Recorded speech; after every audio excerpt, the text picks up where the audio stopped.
Video games. Now that I have your attention, welcome to what we're calling Words for Your Ears, an eclectic word melange where we talk about video game design, current events, and philosophy, whatever strikes our fancy really. This time on Words for Your Ears, we talk about Roguebook and one weird way to abuse the system, and also the ways that the system abuses us.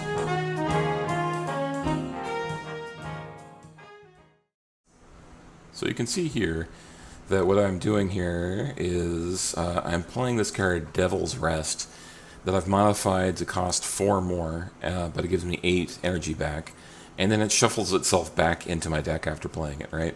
So it draws a card, gains 8, and then shuffles back in, right?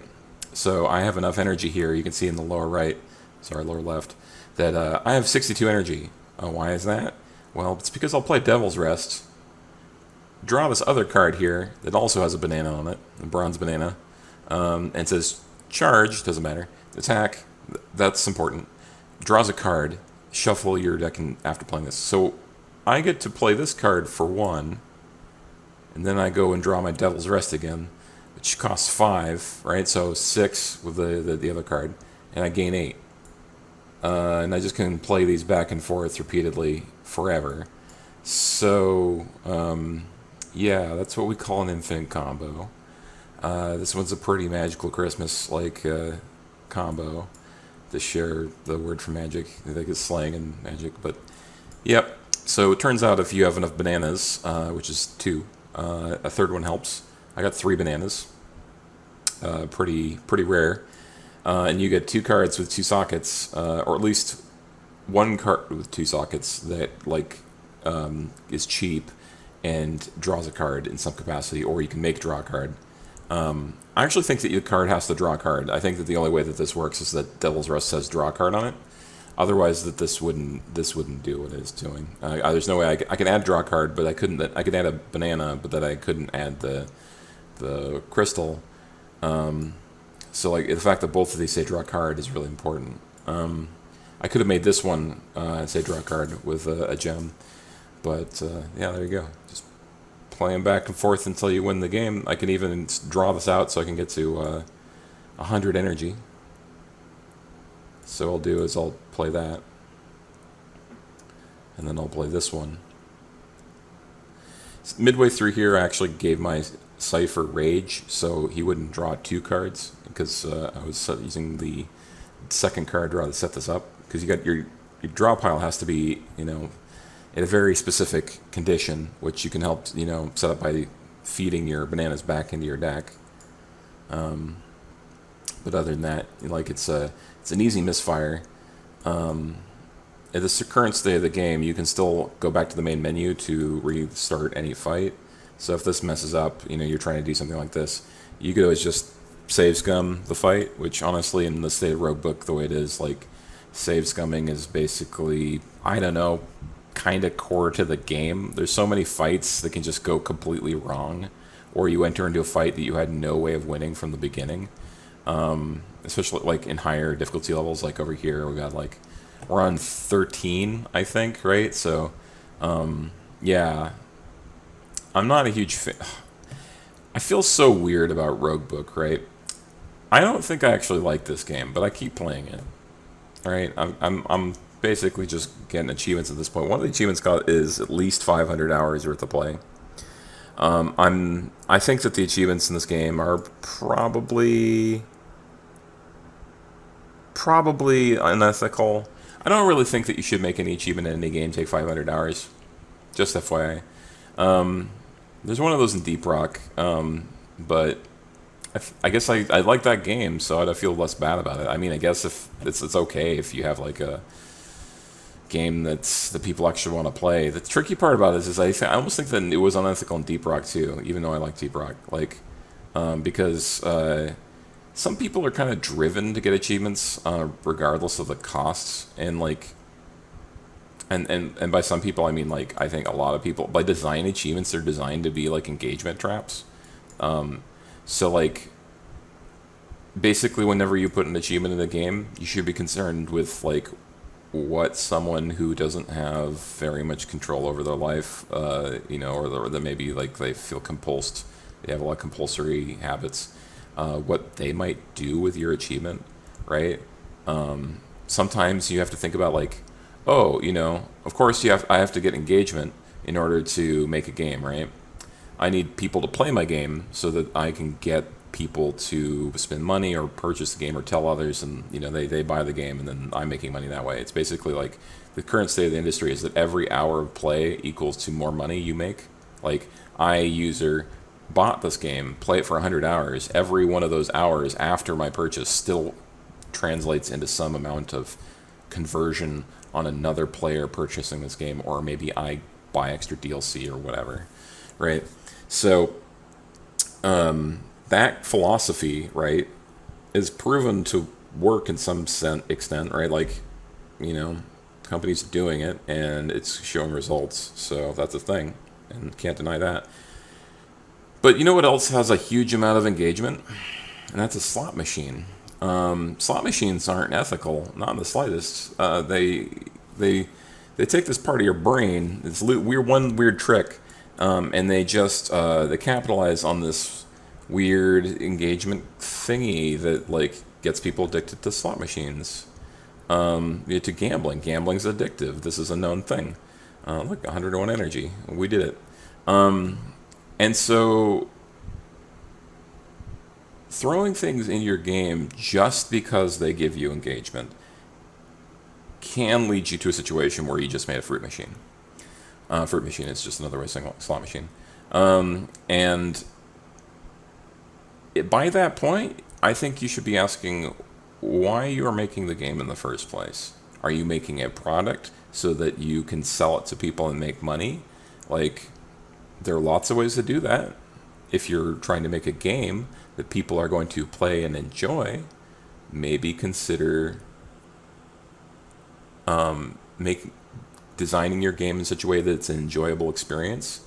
I mean, you have to include some amount of engagement, like traps or engagement mechanics in your game, just to get people to, like, to some extent, some amount of like these things, these systems for like collectibles and progression-based systems like levels and all that. It's exciting to unlock stuff, and it's exciting to collect things in moderation, right? Like imagine a game, an open world game with 100 collectibles, right? Oh yeah, I get all 100 things. I got all the things. That's the thing. Now imagine the same open world game with 1,000 collectibles. Now imagine that the game has 10,000 collectibles.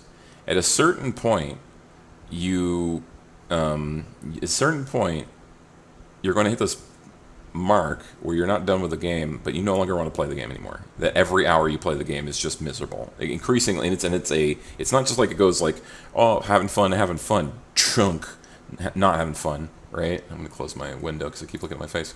So it's not like chunk. It's actually a curve, right?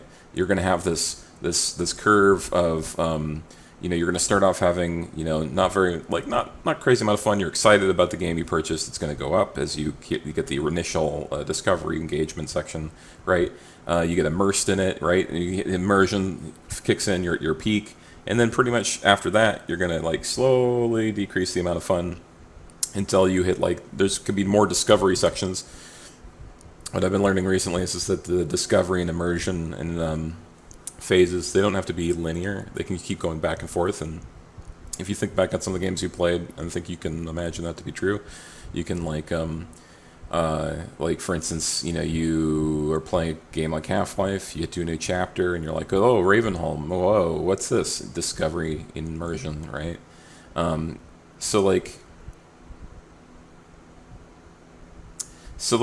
the game has like very little like discovery and new things to be showing, and like such as in like open world games often have like a lot of content but not a lot of change. You hit a point where the player no longer is just kind of dropping their fun level. They're just doing the same stuff over and over again. And then they've played for 60 hours and they have like maybe 150 of the collectibles, and they have another 850 to go, and they're 1,000 collectible example. Right? At a certain point, right, you've essentially snared them in this activity that their brain wants to finish, but their emotional like component of it is that they're not actually having any fun. They're not enjoying it anymore. You can actually you can get caught with feeling like you need to do something and not actually enjoying what you're doing. That is very, very common in gaming. Like you can find all sorts of examples, like the Destiny 2 loot cave, like clicker games can have a lot of that. You know, World or Warcraft MMOs kind of get you trapped in this thing where eventually you just find out one day you're not enjoying the dailies anymore. And so like, at that point, there's like this kind of like in the curve, right? There's a ratio where you're essentially, I'm not going to say, I'm kind of flirting around the word addiction, right? Like once you hit bottom, you quit the game, right? Because you just hit that peak point of like, I am super done with it. But then there's like an area where you're like, you're still enjoying your time. You're still thinking that your time is a worthy investment. And then you kind of slip past that into the compulsion zone, is what we're going to brand. The compulsion zone is just like your need to, the one weird trick now gulfs your time for fun, you know, I don't know, formula that that we're kind of making up here. Somewhere in your brain is a little formula that's going to be different for everyone about what value for your time looks like. And it has a lot of factors, like, you know, what you do for a job, what other activities you have in your life, what activities are you capable of engaging in, you know, there's a lot of factors. But like once you're in that compulsion zone, that's where we, as like people who talk about game design and people who are designing games, who I would want them to be the people I want designing my games, the people who are going to try and keep you out of the compulsion zone for as long as possible. Ideally, you're kind of up here where you're interested, you're still engaged in playing. You're still engaged in playing in pretty much every point in the thing, right? You're still playing the game like because you want to, and there's a part of your brain that's still getting fed by this, like, you know, picking up all the things, but you're having fun. Whereas when you're on the other hand of the other side, right? I wonder if you can see my hands anymore because I can't see the video. All right, the other side is this is the where player feels trapped, player feels rewarded, player feels trapped, right? So like, I wonder where I was going with this. Roguebook does a lot of that. Roguebook has 500-hour achievements and a lot of achievements that are pretty much just engagement traps, like play every card in the hero's compendium. That the game doesn't even track which cards you've played. There are a lot of cards. You'll have to go play repeatedly, like a slot machine. Chunk. Didn't get the rare cards I haven't played yet, so I can't do any progress towards that one this run. Slot machine. Or you need to pick up every gem tower. 500 gem towers. I worked out that on average you get about 1 gem tower an hour. 1 gem tower an hour. Because this game has no fast mode, right? You can't make that go any faster.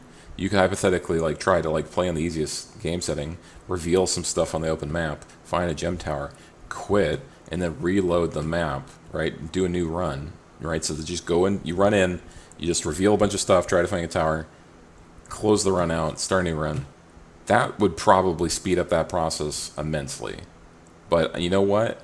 I'm guessing that that's going to be really tedious and really frustrating, and you're probably you're still going to be doing that for at least 200 hours. And in that case, it's worse. Because it's 200 hours of actively just, like, pulling the lever. Whereas hypothetically, within 500 hours of play, you're actually doing other things. Like, and you could be earning progress to multiple achievements, you could actually be enjoying the product, right? Madness. Absolute madness. If anything, like if you're going to design an achievement where you're like collect a whole bunch of a thing, just make sure that the number doesn't exceed like 100 hours at the bare minimum. No one should have to, like, most Steam games do not get played for 100 hours. That should be that is like way upper bar. You have no reason to make anyone play a game more than 100 hours. Like, let them do that on their own. That's the principle. I've played Deep Rock Galactic for 600 hours. Why? I've gotten all the achievements. Why do I still keep playing? I like playing Deep Rock even though there's nothing to collect. That's the way you should be designing a game. Make the game actually engaging. Make it respect the user's time. Deep Rock only wants you to be in the game like 2 days out of the week, maybe one. If you have one long play session a weekend, you've gotten all the stuff you can get in a week. They don't have dailies; they have weeklies, right? We should be moving towards weekly rewards, not daily rewards. Because you know why? There's a lot of other activities out there, and honestly, players are going to burn out on your game and disrespect your game in the long run, and disrespect you as a company in the long run if you treat them like a potato that you're screwing into a battery, right? Whereas in, like, you know, if you have them say, like, come back in a week, you just be like, oh, hey, you know what? Here's more stuff. And they're like, oh, yeah, I haven't played that game in a while. I played the game last week, and then the day after that, I went and played soccer, and the day after that, I saw some movies with friends, maybe online or maybe on, like, you know, in person, whatever, you know, the weirdest spot in the quarantine. You know, I did all these other activities which gave me joy, and then I came back to Deep Rock, and on Friday, because, like, we wanted to play some Deep Rock, and then, oh yeah, you know, like I played 2 days. I played 2 days when one of those was completely under my volition, right? Volition, agency. Let players express those things, right? That's the reason why we're playing games in the first place. End rant. Hey, thanks for watching. I hope you liked this one. If you did, I'll make more of it. If not, I'll probably still make more of it. I do this for my own enjoyment, mostly. The games you saw there were Roguebook by Nacon and Deep Rock Galactic by Ghost Ship Games. The music you're listening to is Barbara, as played by the U.S. Army Blues. This video is brought to you by viewers not unlike yourself. This video is also brought to you by Ghost Mattress. Why buy a regular mattress for normal price when you can buy a Ghost Mattress for twice the price? You'll sleep soundly knowing that somewhere underneath your fitted sheet is our logo. But don't take it from us, take it from one of our testimonials. I went to the mattress store and I saw 2 mattresses and one was much pricier, and I chose that one and it made all the difference. So when you think of a mattress, think Ghost Mattress. Remember our motto, prices so high, they're spooky. I'm just kidding, of course. Thanks for watching. Ah, video, good.